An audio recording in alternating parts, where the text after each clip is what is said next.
earnings conference call hosted by Ernst& Young. As a reminder, all participant lines will be in the listen-only mode, and there will be an opportunity for you to ask questions after the presentation concludes. Should you need assistance during the conference call, please signal an operator by pressing the star, then zero on your touchtone phone. Please note this conference is being recorded. I now hand the conference over to Ms. Rhea Daria from EY Investor Relations. Thank you, and over to you, ma'am. Thank you, Steve. Good evening to all the participants on this call. Before we proceed on the call, let me remind you that the discussion may contain forward-looking statements that may involve known or unknown risks, uncertainties, and other factors.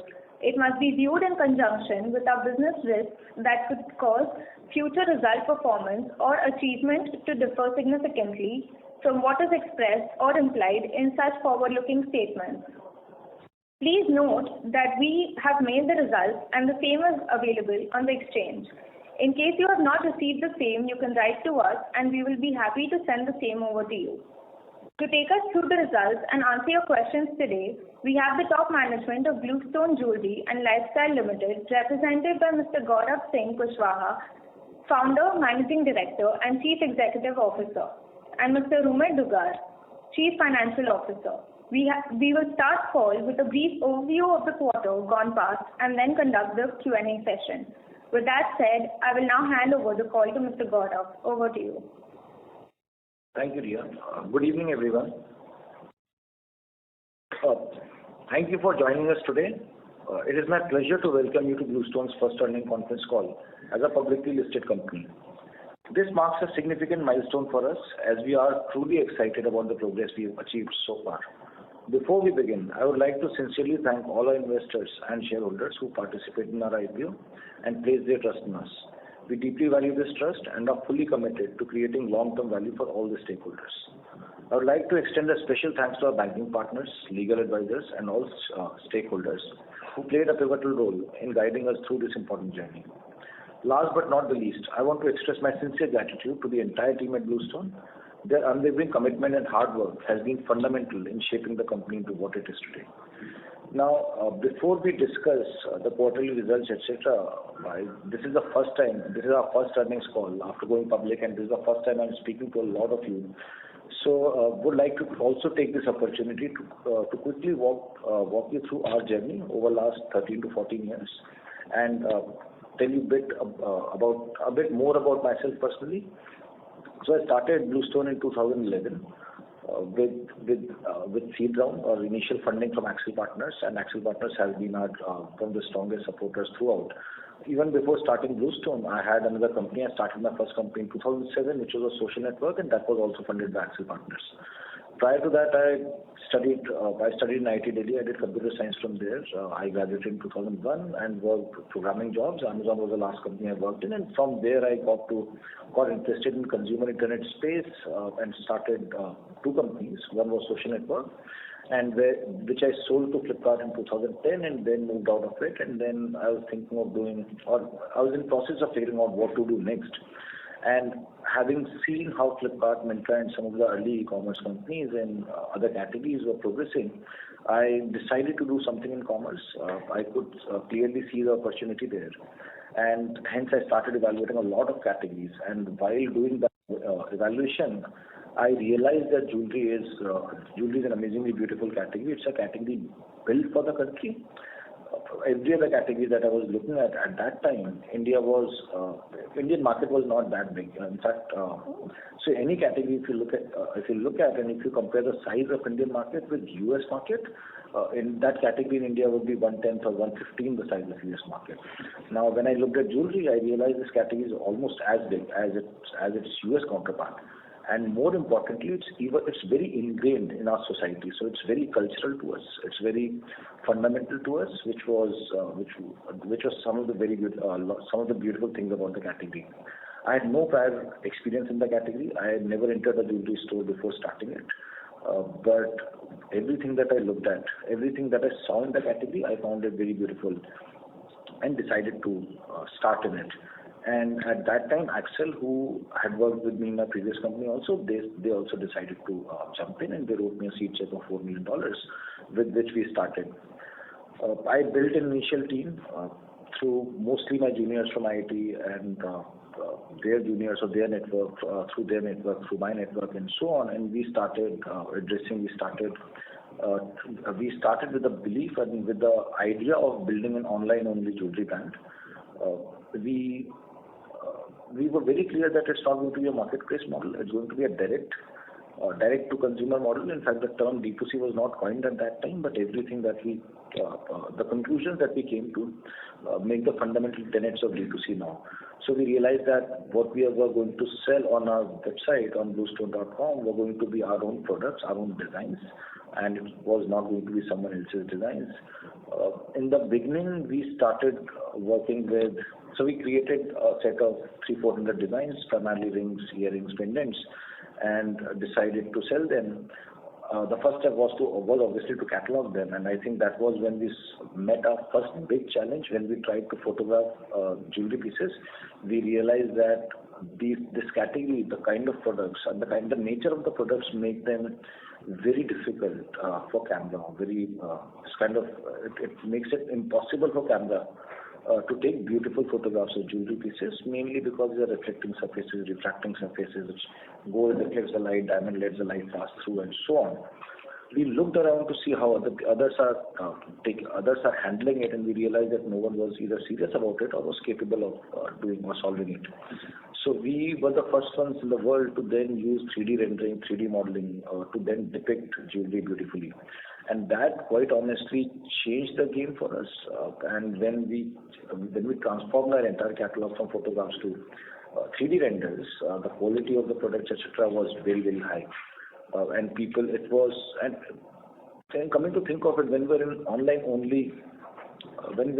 only avatar, we were in a way in the business of selling a photo, right? What people were getting in the end delivered was a physical product, but all the selling, all the decision making was happening on those photos. So it was very important for those photographs to be extremely beautiful, and that we were able to achieve back in 2012.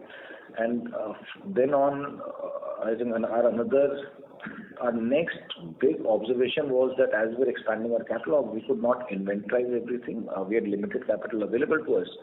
So the only way we could offer a lot of choices, and choices is one of the beauty of internet. So the only way we could offer lots of choices was if we moved to just-in-time manufacturing model. Now we tried that with the existing supply chain, with the existing manufacturers of jewelry, but realized that that supply chain was not geared for it. The manufacturing timelines were 3 to 4 weeks. The reliability of the end product was also not that high. There were lots of discrepancies between what was promised and what was manufactured. So we decided to bring manufacturing in-house, and in the next 1 year or so, by end of 2013, early 2014, almost entire manufacturing was in-house. And right after that, we were able to bring down manufacturing timelines to 3 to 5 days, and the whole e-commerce engine kind of started working. With that, by around 2016, we reached close to 50-55 crore on pure online D2C revenues. And that was also the time when we were talking to a lot of our customers, and we spoke to a lot of our buyers, asked them, what is it, why did you buy it from Bluestone? And the number one reason is always designs. Almost 86% people said they bought because they loved the design so much. Number two was choices. 9% people said choices, 3% said price, 1% said convenience. Those also pointed us in the direction that this is truly a brand category. It's not a services game like Flipkart or Amazon, where if you ask the same question, price and convenience would be the number one, number two reasons. That was not the case with us. And more importantly, what we were also seeing was for every one person buying, there were 30 to 40 people who were just browsing the website, who were exhibiting exactly same behavior as buyers, spending as many weeks on the website, looking at as many products, adding as many products to their wish list and cart, but not buying. And we spoke to them, the non-buyers, and almost all the non-buyers told us that we love the design. We love the fact that sitting at home, we can browse, we can look at so many beautiful jewelry designs, which is just not possible in the offline setup. In offline setup, once you enter into a jewelry store, you are generally under pressure because it's a counter-driven experience. You're generally asked if you like this particular piece, don't like this piece, shall I shortlist, and so on. So free browsing, which is the case in a lot of categories offline also, like apparel, shoes, you can just go to malls and browse for as many days, as many weeks as you want without anyone asking you any questions. That free browsing is not present in case of jewelry in the offline setup, and that is where online was extremely powerful. Actually, online was turning out to be extremely powerful. So almost all those non-buyers said that we love the fact that we can actually look at 1,000 designs of ring which you can't do in offline. But then they said, how can we buy something so expensive without touching and feeling it? Number two reason was if let's say few years down the line, if there is some repair needed in that, if a ring size needs to be changed, if a diamond chips off, where would I go for the repair? In jewelry, typically the jeweler is also your service provider or repair provider. And number three, or the third biggest reason was that if few years down the line I want to exchange this design for a newer design, how do I do that? And that is a behavior which is very common in our country and generally non-existent in any other country. So I think that was our big realization that for all the efforts, for all the demand and all the pull that we are generating online, maybe because we are not able to solve these three problems, maybe we are not converting that into the real business, or we are not kind of efficiently converting that into the real business. And maybe if we could solve for these three problems, the business size is not whatever it was. Maybe the true business size is 30 to 40 times of whatever that was. And with that learning, with that hypothesis, we went out to open stores. And the idea was clear that these three problems cannot be solved online. The natural solve for these is a store. A store very naturally solves for it. No amount of web pages, no amount of promises that you put on your web page were going to solve it. So we opened our first mall in FY19 in Pacific Mall, Rajouri Garden. In that year, we opened five stores in total. And we saw the hypothesis playing out. We saw that in those catchments where we opened the store, we were able to convert that online demand into overall business for the company much more efficiently. And I think as RHP also and in investor presentation also, we have depicted one such scenario in the city of Ranchi when the online only avatar, we were being close to 70 lakh in revenues, annual revenues, which have now gone up to approximately 18 crore or so with the support of two stores. So that's the kind of multiplier that omni-channel presence has built on top of this existing strong online presence that we already had. And I think since then the journey has been of how fast can we layer these omni-channel stores. Our online presence was always very strong pan-India, and in last 4 to 5 years or 5 to 6 years, our endeavor has been to layer more and more of this online presence with a strong omni-channel presence, and that's why. And it is working out in every catchment, in every zone, in every region of the country, and that's why we have very high confidence, very high conviction, and that is the fundamental reason of very rapid rollout. As a lot of efforts, all the efforts have already been there, and getting people on the website, getting people to engage, getting people to love our designs. All that has been going on for almost 14 years now. The more we layer into the omnichannel, the stronger we keep on becoming, and the stronger leverage we keep on getting on each of those efforts that we have been putting over the last 14 years. So we ended FY25 with 275 stores. This quarter we opened few more, I think. We had 292 stores we ended this quarter with. And coming to our performance during the quarter overall, we saw healthy revenue growth of around 41% YOY, and that's driven by very healthy sales growth and the continued expansion of our omnichannel footprint. Alongside this growth, we delivered meaningful profitability improvements also with standalone adjusted EBITDA of 630% and margin expanding by 1358 basis points, reflecting operating leverage across marketing, corporate costs, and manufacturing efficiencies. I'm also pleased to report that through our consistent efforts and focus on profitability, we turned cash PAT positive at 17.5 crores versus a cash loss on a standalone basis of INR 36 crore in the same quarter last year. These results underscore the profitable scalability of our business model, and this balance of growth with improving profitability gives us confidence in delivering sustainable long-term outcome for our stakeholders. Now, our Chief Financial Officer, Mr. Rumit Duggal, will take you through the financials in detail. Rumit, can you please? Thanks, Gaurav. Thank you all for joining us today. Good evening. I'm pleased to share our Q1FY26 financial performance. I'll keep my remarks brief. We hope that all of you had the chance to go through our detailed financials and commentary. As you can see from a disclosure perspective, we are putting in our best efforts to make sure that there is as much transparency as we can bring in terms of our disclosures and thus the detailed management commentary that you would have seen in our results pack. Overall, our standalone revenue from operations for the quarter stood at 4,926 million, up 41% year-on-year, versus 3,482 million during the same quarter last year. Standalone adjusted EBITDA was at 830 million rupees, up 630%. More importantly, standalone adjusted EBITDA margins came in at 16.8%, up 1,358 basis points year-on-year. This was 3.3% in Q1 FY25. Also, I would like to highlight, as a best practice from a transparency perspective, we would be calling out inventory gain or loss. This quarter, we had an inventory gain of 228 million during Q1 FY26. Excluding these inventory gains, our adjusted EBITDA was still pretty strong at 602 million, with adjusted EBITDA margins of 12.2%. Up more than 400% year-on-year, with nearly 895 basis point margin improvement. On contribution margins, again excluding inventory gains, then contribution margin is our key operating margin metric, which is the source of driving operating leverage in the business, because below contribution margin we have a lot of fixed cost structure which is sitting there related to stores. So contribution margin excluding inventory gains stood at 31.8%, an improvement of again more than 130 basis points YOY.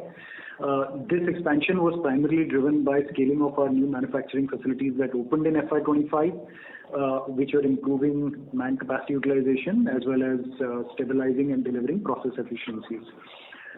Our expense for rent was rupees 368 million during the quarter. We have seen significant reduction in our advertising and marketing cost from 12.2% as a percentage of revenue in Q1 FY25 to 6.9% of revenue. This is driven by operating leverage that we are seeing coming from scale benefits, rising repeat customer revenue ratio, as well as there was a step down in terms of the promotion scheme that we had on the old gold exchange. As Gaurav mentioned, more importantly, we turned cash PAT positive for the quarter. Our same-store sales growth was strong at 18.4% YOY for the quarter, and we reported a healthy repeat revenue ratio of 50.7%, demonstrating the strength of our product portfolio, the stickiness of our customers, and the scalability of our omni-channel model. Our performance during the quarter reinstates our faith in the business model. Our digital-first approach continues to serve strong demand funnel for our stores, while our expanding retail footprint is deepening customer access. This also allowed us to grow our customer base to more than 816,000 to be precise. Importantly, we've also maintained strong unit economics and disciplined cost management, which has, as demonstrated in this quarter, ensured that the top line growth translates effectively into operating profitability. With that, Steve, we can open the floor for questions, if any. Thank you, sir. We will now begin the question and answer session. Anyone who wishes to ask a question may press star and 1 on their touchtone telephone. If you wish to withdraw yourself from the question queue, you may press star and 2. Participants are requested to use handset while asking a question. Ladies and gentlemen, we will wait for a moment while the question queue assembles.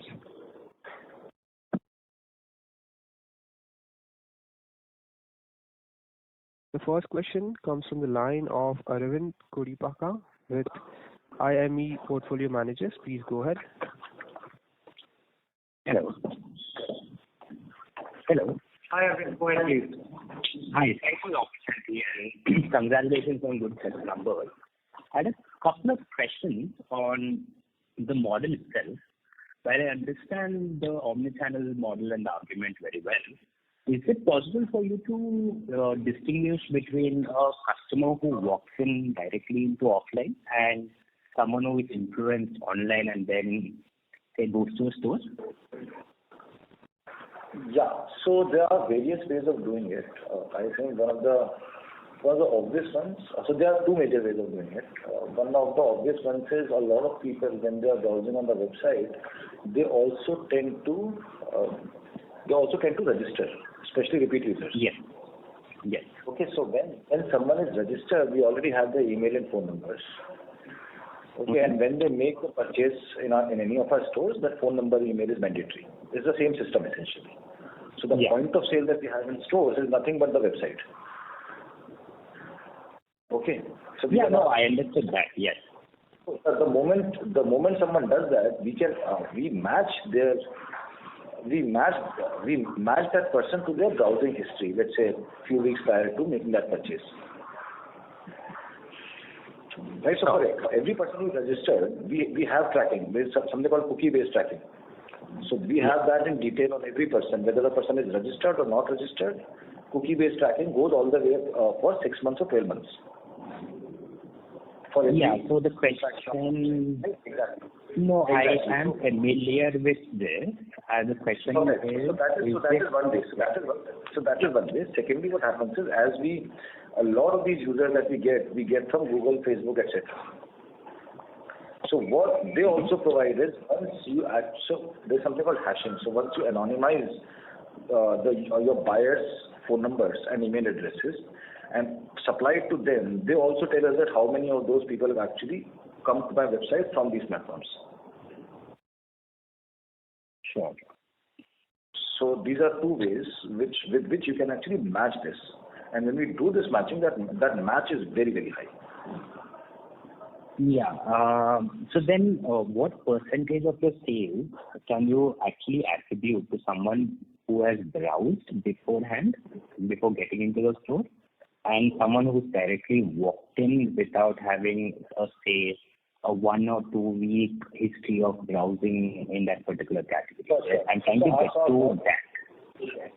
Sure. Our ballpark sense there is 70 to 90% comes from online browsing. Okay, so 70 to 90% of the people who browse eventually come to the store, right? No.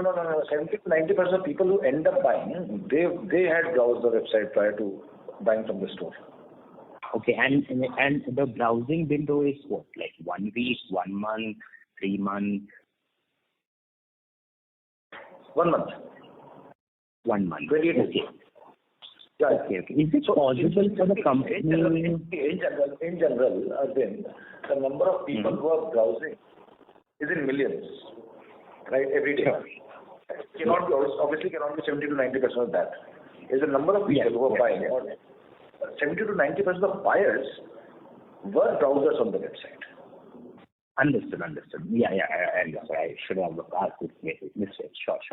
Is it possible for the company to disclose this metric on a constant quarterly basis, just so I understand how much of a dependence there is on the digital channel? There is no plan to do that right now. Okay. Understood. The second question is regarding inventory on the balance sheet. Now, I understand there has been a rapid store expansion. In fact, we've gone from 77 stores in FY22 to roughly 300 stores by quarter end this year. But your expansion of inventory on balance sheet has also rapidly increased. In fact, if you just look at inventory per store, right, or inventory days, whichever you look at, right? Let's just say inventory per store went from 2.5 crores of inventory per store to roughly 6 crores-ish per store. I don't understand what exactly drove this rapid expansion in inventory on the balance sheet. So Arvind, this is Rumit. I'll take that.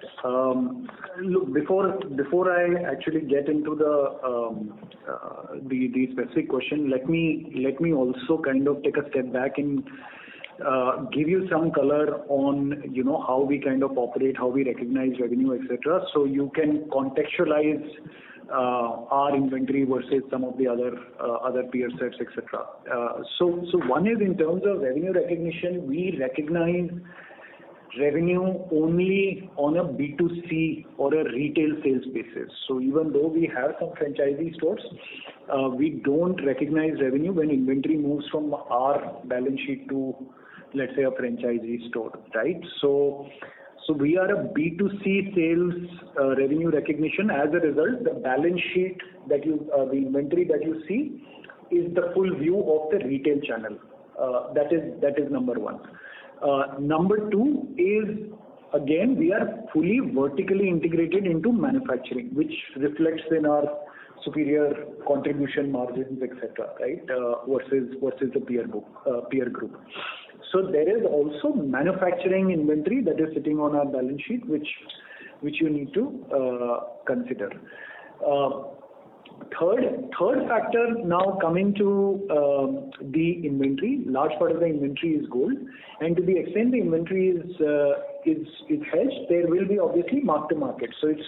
So inventory growth is not necessarily a function of us adding more inventory, but it's just that if the gold prices keep going up, which you have seen over the last 2 to 3 years, obviously it increases the inventory value. So that's the third factor, and the fourth one is obviously the amount of stores that we have opened. So if you look at our 292 stores that we have as of Q1. Of this, almost 83 opened in FY25. So nearly 210 stores have opened actually in the last 3 years, right? So if you are going to compare my inventory from FY22 to where we are, or FY23 to where we are today, you have to factor in the gold price movement as well as the rollout of new stores. Also, the average age of our stores is, as a result, quite young. And thus, if you look at our RHP, we've given, the typical store performance, and even in this quarter's management commentary, we've disclosed the oldest cohorts, what kind of revenue productivity they are delivering. So you can see that FY25, my 19-20 cohorts were at 12 crore revenue productivity, right? So typically, the way to think about inventory turn is, at a very fundamental level, is look at the turn, and on every turn, how much gross margin I am generating. So you could have one model where you do coin sales at 3% margin and do 10 inventory turns, and you will have a 30% GMROI, and that is your fundamental source of ROC in the business, right? Because 30% GMROI is the source of ROC, and then it kind of translates after OPEX, etc., into the company level ROC. Or you could operate at 1.82 turns with a 30, 35, 38% GM, and then let's say at a 38% GM, you generate a 70% sort of GMROI, right? And that becomes your fundamental source of ROC. So you can't look at only inventory turn in isolation. It has to be viewed in context of gross margin, and the metric that we try to optimize is the GMROI, because that's our fundamental source of ROC in the business. Sure. I understood what you're trying to explain here. Just a very quick question. I understand the impact of gold prices on inventory and the days moving up, right? But that would have also had an impact on your revenue, right? Gold prices would have also aided the revenue growth. So when I see an inventory... I'll just cut you there. When you look at year-end numbers and the way the gold moved from January to March, I don't think sales would have time to catch up. In fact, especially if you're looking at the annual sales. If you're looking at... I'm not just If gold goes up 40% in 1 month, your sale will not increase by 40%. In fact, on the contrary, your sales dip when gold is volatile. And it takes time. It takes time for that catch up to happen. No, I'm aware of this mechanism in uncharted territory, especially when it comes to the way gold is fluctuating. No, I'm aware of this mechanism in jewelers. I am not referring to quarter two now. Mr. Arvind, could you please come back in the queue for further questions? No, can I just complete my question? Yes, please go ahead. It's a follow-on, please. Yeah. I'm aware of this mechanism in jewelers. I'm looking at a longer frame itself, right? I'm looking from FY22 to FY25, right? Over this period, we did see gold prices move up. I'm not saying 1 month gold price increase would have had an impact immediately on revenue, but what I'm trying to get to is even if I factor in the gold price impact, whether it's on 1 year basis or 3 year basis on inventory and revenue, your inventory turn would have still gotten down from the roughly 2.8 times that you So I understand. So if you're looking at very long term from FY22 to 25, it has less to do with, let's say, gold price movement, and gold price movement actually only impacts it when you're looking at year-end inventory and full year sale, which maybe you are normalizing for, then which is the right thing to do when we are expanding at this rapid pace. Now, in our case, a big reason for that also is the maturity and the growth of stores with the kind of SSSGs we are seeing. And if you look at those 200 stores which have been opened in less than 2 to 3 years, those are going to take time to fully show results on the inventory and the capital that is deployed in those stores. When I look at my mature stores, or not mature because even they are growing very rapidly, but older stores, this number is much, much stronger. What you're seeing is a blend of new and old stores, and in fact, a blend, and that on top of that, manufacturing inventory also. So you need to, once you start culling a lot of those things out, the numbers are actually much, much better. Thank you. Mr. Arvind, I would request you to please come back in the queue for further questions. The next question comes from the line of Tejas Shah, an individual investor. Please go ahead. Hi, this is Tejas from Avendus Park. Just wanted to understand what was the revenue per square feet for this quarter, and typically how many quarters does a new store take to reach maturity? And you just spoke about that even mature stores are doing good number. So what is typically the number that revenue per square feet that mature store kind of stabilizes? Yeah. So Tejas, given our business model and our formats, really revenue per square feet is not a metric that we look at or we track. I think the best way to see it is revenue per store. So if I look at my older cohorts, the stores that opened in 1920 in FY25, on an average they did a revenue of about 12 crores per annum. And the rental for these stores would be in the range of 40-45 lakhs per annum. So that kind of gives you an idea that the rental cost as a percentage of overall revenue in this particular category and in our omni-channel business model, because our format sizes are 1,800-2,000 square feet average. Revenue per square feet is not something that we track. So the focus metric for us is to drive the revenue per store, and given our contribution margins are pretty high, a lot of the operating leverage kind of keeps flowing in to the EBITDA at a store level. Okay. And if you can just elaborate, if revenue per square feet doesn't matter, then how does revenue per store matter? Because I can understand there's an underlying commodity volatility, perhaps, and we just wanted to understand, because how do you measure then productivity of the store?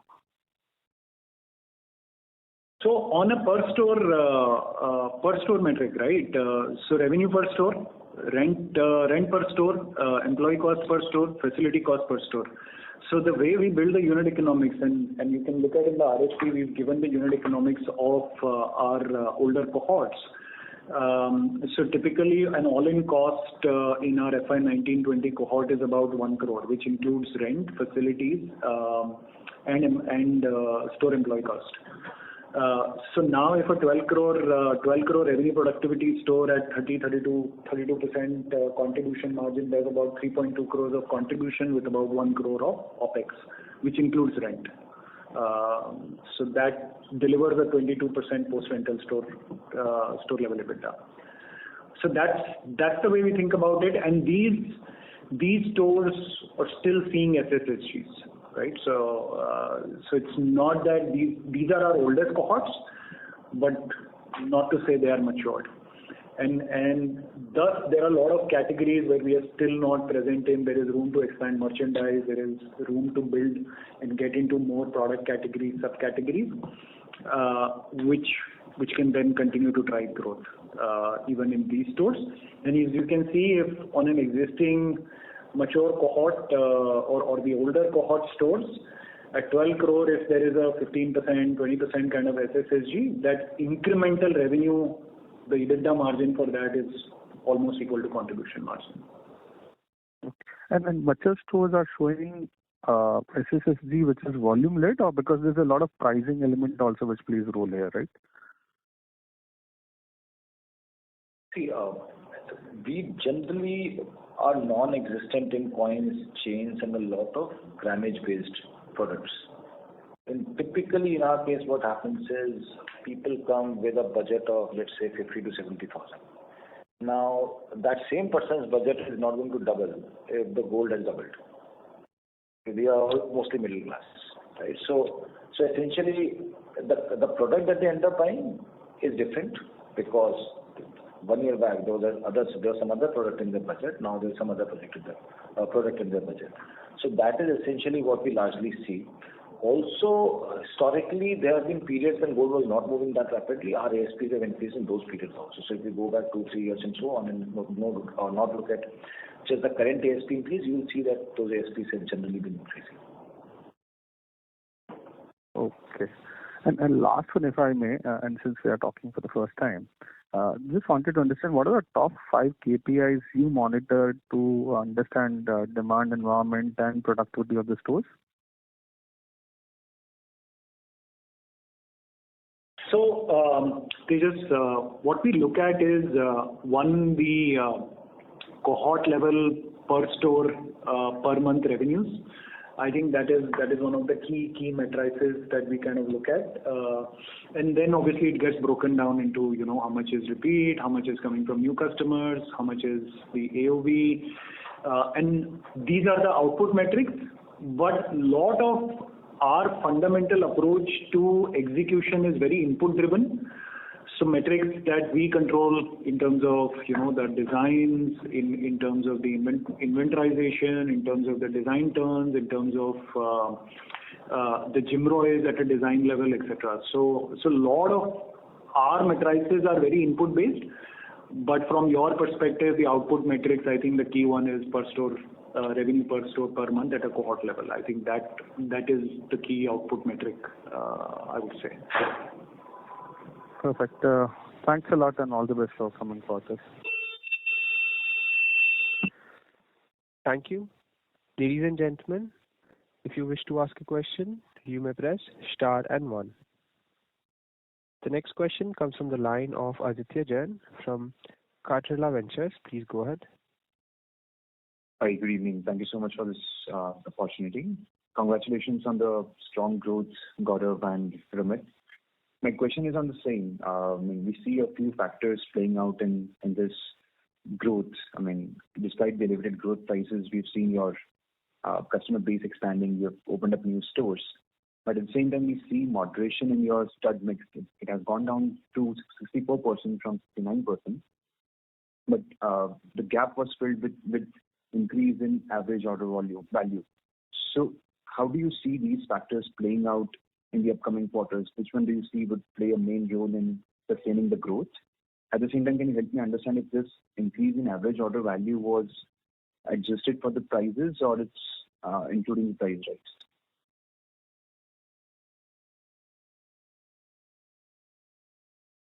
Yeah. So I think in terms of plain gold and in terms of studded ratios, etc., there are, I think, as we are expanding more and more stores, and I think behaviorally, 64, 69 is not. I think our general endeavor has been to kind of be more studded focused, and 64, 69, I understand that is marginal difference there, but I think that's just behavioral change, and especially in these volatile times. Some of these mixes are just moving here and there. In terms of what is the second one? On AOV, I think AOV is a mix of price and so on AOV we don't track it at volume, because honestly with the kind of margins that we have, with like 38% gross margin, it's not driven by volume. When someone is actually paying 38% on top of the value of the gold, they're not looking at they're not driven by buying a 10 gram gold coin or 10 gram gold chain and so on. We don't sell those kinds of products. Understood. And hence we see AOV increase even when the gold is flat. It's not that our AOVs decrease when gold drops, or they remain flat when the gold is flat. So we have not seen that behavior. We have not seen that cause and effect. Understood.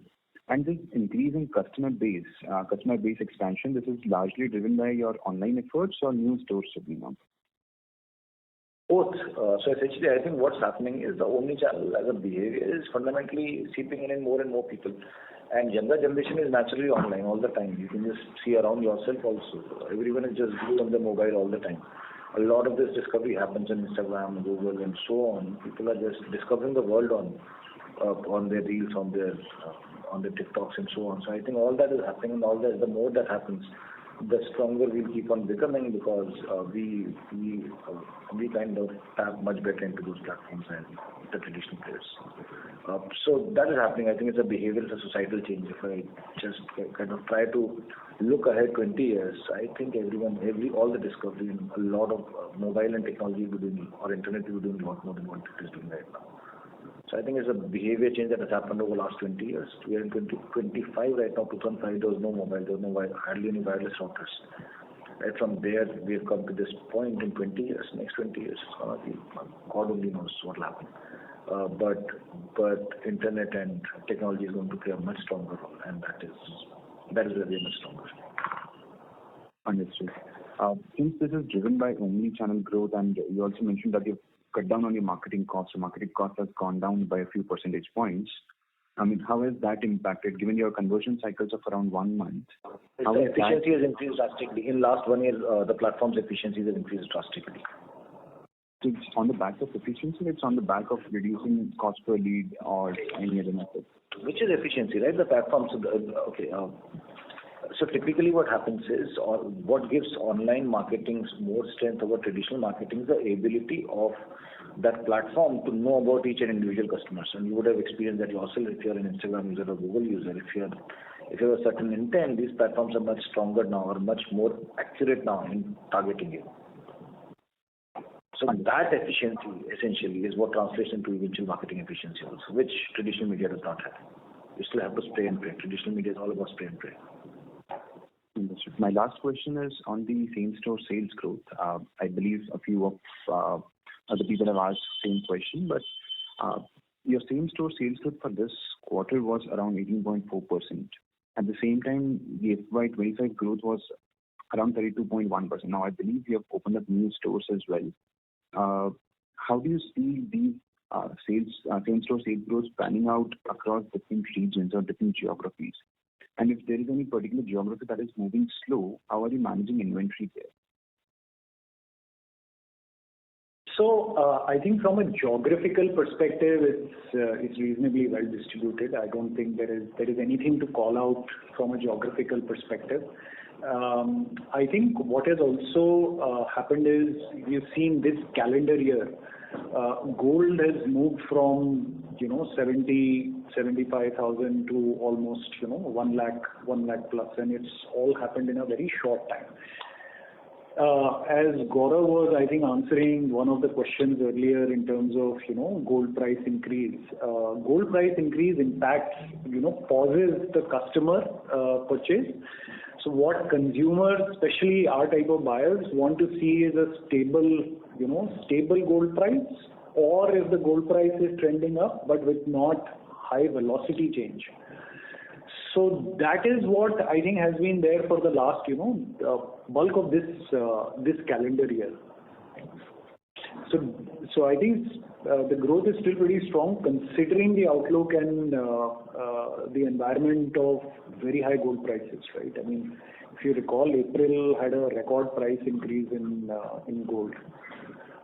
So I think I'll leave it there.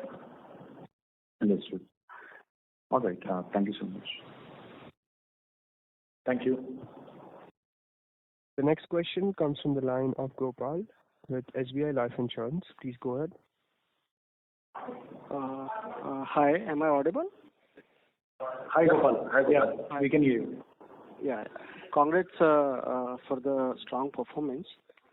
My question was on a couple of things on P&L side.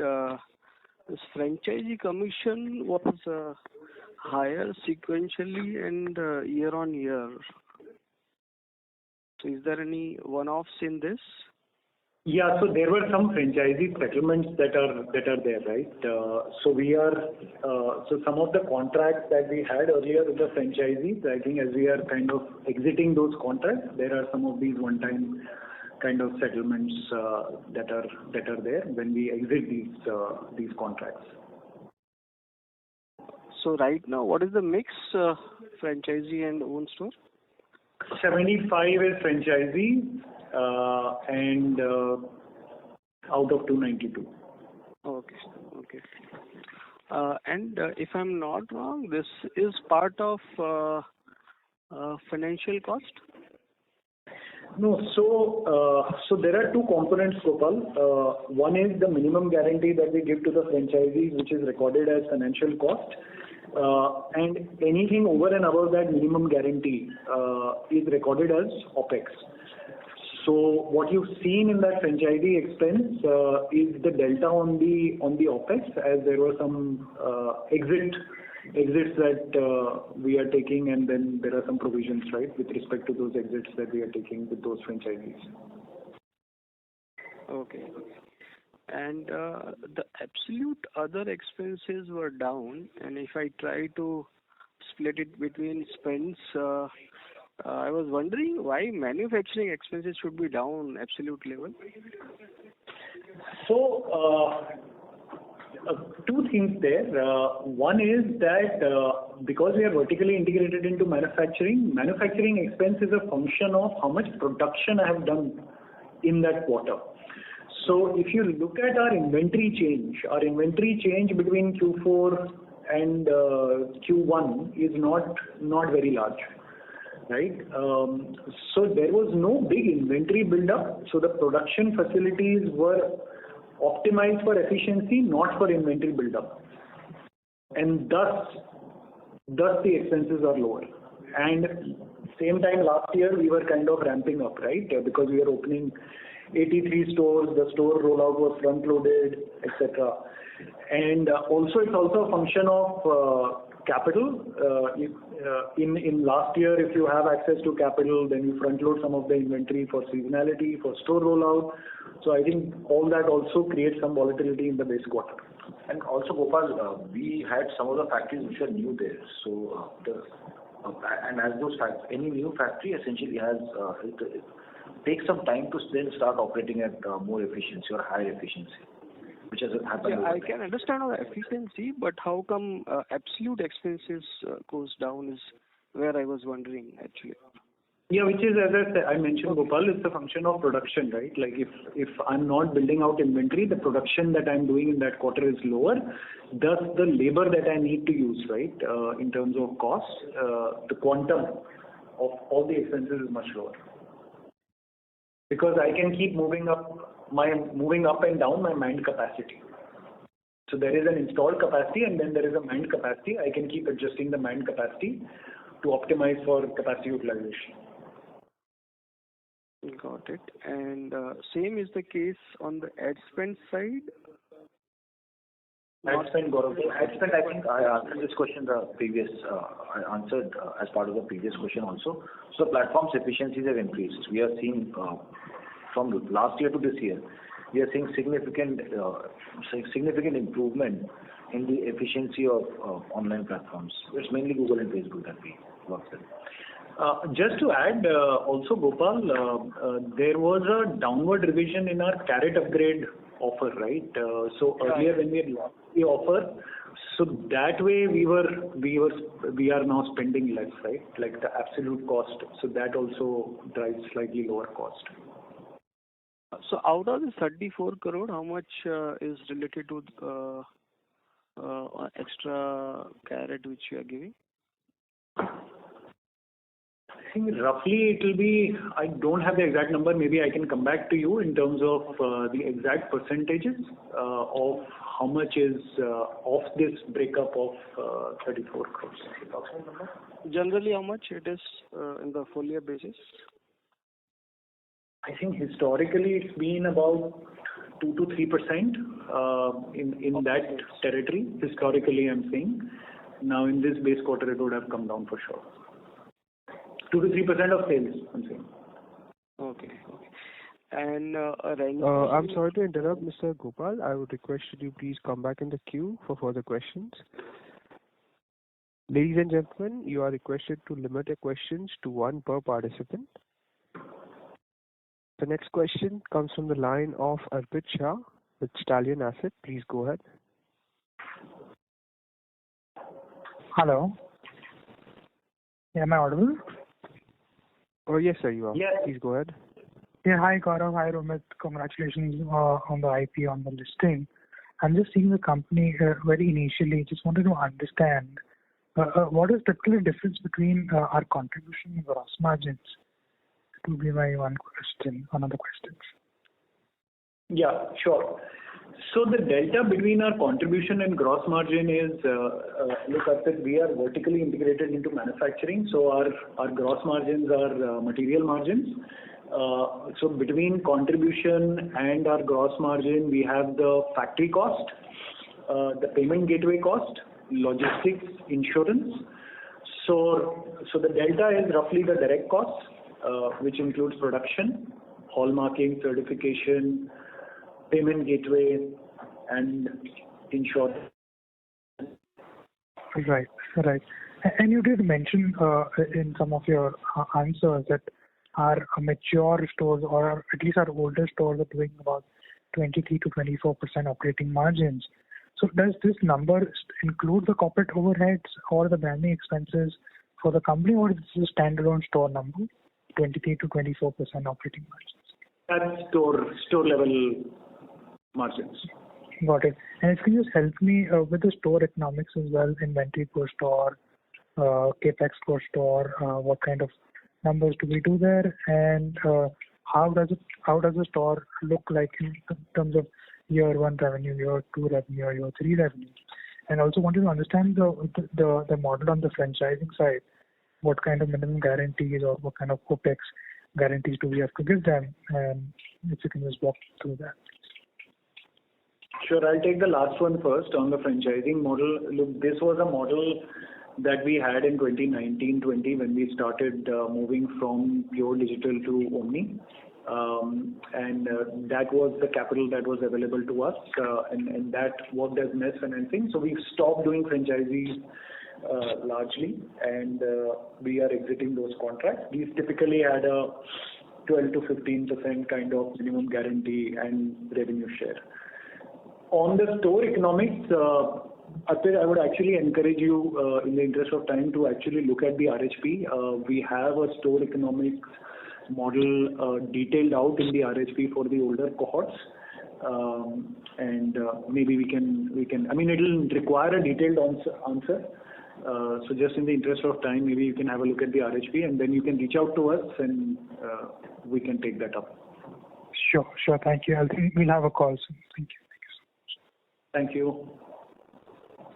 The next question comes from the line of Kaivalya Bank with IIFL Capital. Please go ahead. Hi, Rumit. This is Percy here from Analysts.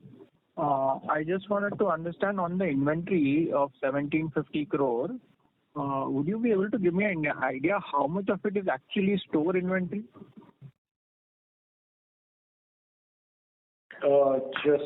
Just one second.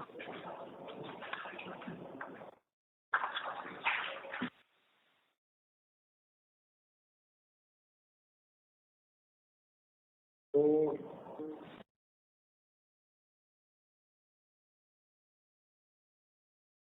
it's about 70%, close to 70% per se. 70%. So that means that it's around 4.2, 4.3 crore per store on an average. My question was that does this number vary widely between stores? If the average is 4.2, does it vary widely, or it would be in a very narrow band between different stores? It does, but to bring down the averages, so it will. So the first part of the answer is yes, it varies. It's a function of vintage, performance. Some stores have higher productivity, and you back the winners. You put more merchandise. It would vary, but I think at a broader level, these averages are reasonably representative of where we are. So I would say these are not skewed averages. These are reasonable averages. Okay, because my question was if this number goes up as the store matures and as it gets more sales, then do we see the average inventory days more or less stubborn at this level? That is what I wanted to understand. No, I think the way to, as I said, Percy, to look at this is, GMROI, right? Like that's really the fundamental metric. I think there is a very classical way of looking at typically a plain gold commodity kind of business, which is just an inventory turn business. But in our case, we are a product and design based business, and as a result, it's just not inventory turn. It's also at what margin we are turning that inventory, because fundamentally, obviously, we have to generate a strong ROC, right? Which is what our older cohorts are demonstrating. So I would urge to look at GMROIs because that's the metric that we optimize. So inventory turn will give you half truth. Margins will give you half truth. So the combination is where the. So GMROI at a company level. At a company level, GMROI will go up, or do you think? I mean, what will drive the GMROI at the company level? It's just the overall at the company level. Yeah. So Percy, at the company level, the GMROI will be driven by store vintage and maturity. So you have a fundamental GMROI which is visible in, let's say, an FY19-20 cohort. And their productivity, unit economics are quite stable, still improving. So as the broader portfolio gets to maturity, so if my entire portfolio is at 10-12 crore at a portfolio level, productivity, you will see the GMROIs and ROC that you see at the store at a corporate company level. So I think that's the way to think about it. Got it. And in terms of store expansion, when you put new stores now, are you rethinking the size or will you continue with this 1,800-1,900 average? I think at the moment we are good. Okay. That's all from my side. Thank you and all the best. Thank you. Ladies and gentlemen, that was the last question for today's conference call. I now hand the conference over to the management for their closing comments. Thank you, everyone. Thank you for taking time to join our first earnings call. The ENY team and the Bluestone team are available if your questions have not been taken up in the queue due to paucity of time. Please feel free to reach out to us and we'll be happy to address them. Thank you and good evening. Thank you. On behalf of Bluestone Jewellery and Lifestyle Limited, that concludes this conference. Thank you for joining us, and you may now disconnect your lines. Thank you.